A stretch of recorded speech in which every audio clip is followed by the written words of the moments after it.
Assalamualaikum warahmatullahi wabarakatuh. Terima kasih rekan-rekan semua sudah menyempatkan waktunya untuk membuat tugas presentasi mata kuliah Pendidikan Pancasila yang membahas materi tentang Pancasila sebagai pandangan hidup bangsa.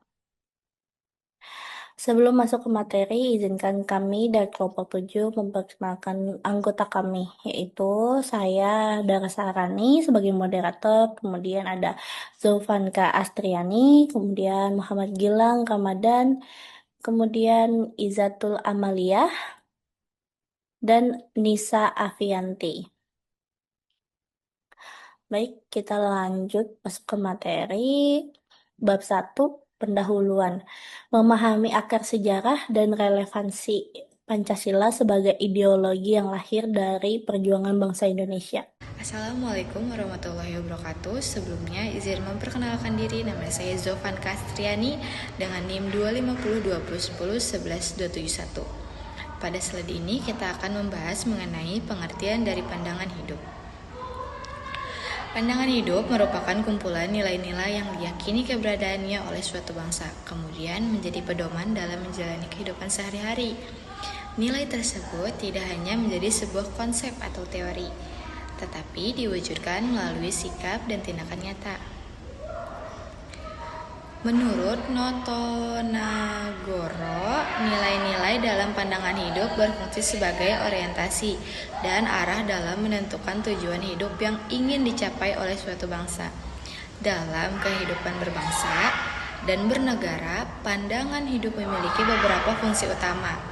Pertama, sebagai petunjuk arah yang membantu masyarakat menentukan cara bertindak dalam kehidupan sosial. Kedua, sebagai dasar pengambilan keputusan, terutama dalam menentukan kebijakan yang sesuai dengan nilai bangsa. Dan ketiga, sebagai pemersatu yang mampu menjaga keberagaman agar tetap berada dalam suatu kesatuan. Oleh karena itu, pandangan hidup menjadi fondasi penting dalam membentuk karakter dan identitas suatu bangsa. Pancasila sebagai pedoman. Pada slide ini dijelaskan mengenai kedudukan strategis Pancasila. Pancasila merupakan dasar negara sekaligus pedoman hidup bangsa Indonesia. Artinya, seluruh aspek kehidupan masyarakat seharusnya melandaskan pada nilai-nilai yang terkandung dalam Pancasila. Pancasila juga disebut sebagai way of life, yaitu pandangan hidup yang menjadi arah dalam berpikir, bersikap, dan bertindak. Dalam kehidupan sehari-hari, Pancasila mengatur hubungan manusia dalam 3 aspek utama. Pertama, hubungan manusia dengan Tuhan. Nilai ini mengajarkan kita untuk beriman, bertakwa, serta menghormati perbedaan agama dan kepercayaan. Kedua, hubungan manusia dengan sesama.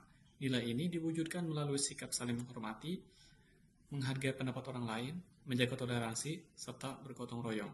Ketiga, hubungan manusia dengan alam. Kita diajarkan untuk menjaga kelestarian lingkungan, menggunakan sumber daya alam secara bijaksana, dan tidak merusak alam. Dengan menerapkan ketiga hubungan tersebut, karakter bangsa Indonesia akan tetap terjaga meskipun menghadapi perkembangan zaman dan kemajuan teknologi. Perkenalkan, nama saya Nisa Afianti Rizky. Manifestasi nilai sila 1-3. Ketuhanan. Mencerminkan bangsa yang religius, menghargai kebebasan beragama, dan menjaga toleransi antarumat. Kemanusiaan. Penghormatan terhadap harkat martabat manusia dan hak asasi manusia secara adil dan beradab.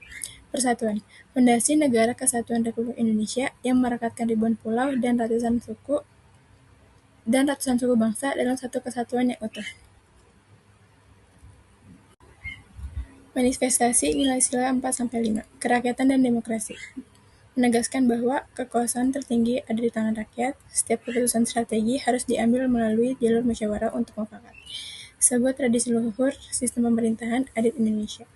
Keadilan sosial. Cita-cita mewujudkan masyarakat yang adil dan makmur secara merata, mencakup aspek ekonomi, hukum, politik, dan budaya bagi seluruh rakyat Indonesia tanpa terkecuali. Implementasi di berbagai bidang. Pada slide ini dijelaskan mengenai implementasi nilai-nilai Pancasila dalam berbagai bidang kehidupan. Yang pertama adalah bidang hukum. Dalam bidang hukum, Pancasila menjadi dasar pembentukan peraturan yang adil, menjunjung tinggi hak asasi manusia, serta memberikan kepastian hukum bagi seluruh warga negara tanpa membedakan status sosial. Yang kedua adalah bidang pendidikan.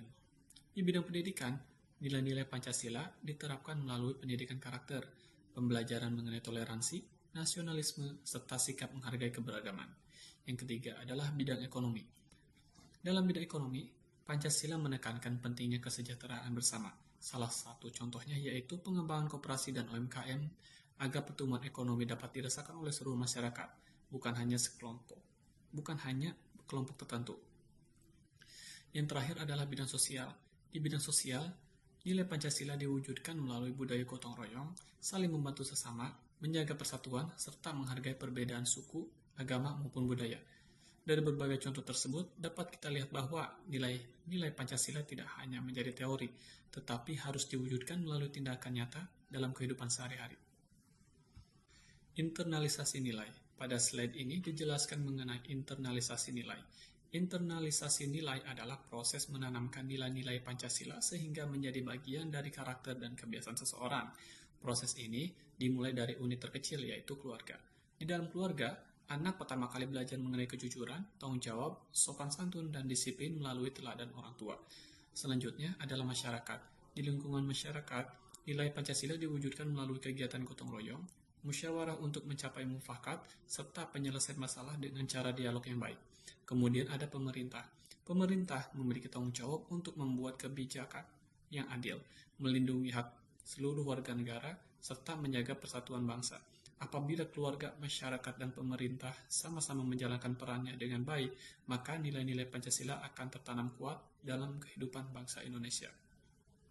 Selanjutnya pada slide ini membahas mengenai tantangan dan ancaman global terhadap penerapan nilai-nilai Pancasila. Perkembangan globalisasi membawa berbagai perubahan dalam kehidupan masyarakat. Namun di sisi lain juga dapat memberikan tantangan terhadap identitas bangsa apabila tidak disikapi dengan bijak. Salah satu tantangan yang muncul adalah krisis identitas, yaitu masuknya gaya hidup, hedonisme, dan individualisme yang dapat mengurangi rasa kepedulian sosial serta semangat kebersamaan. Selain itu, terdapat ancaman radikalisme merupakan pemahaman ekstrim yang dapat mengganggu nilai persatuan dan keberagaman yang menjadi ciri khas bangsa Indonesia.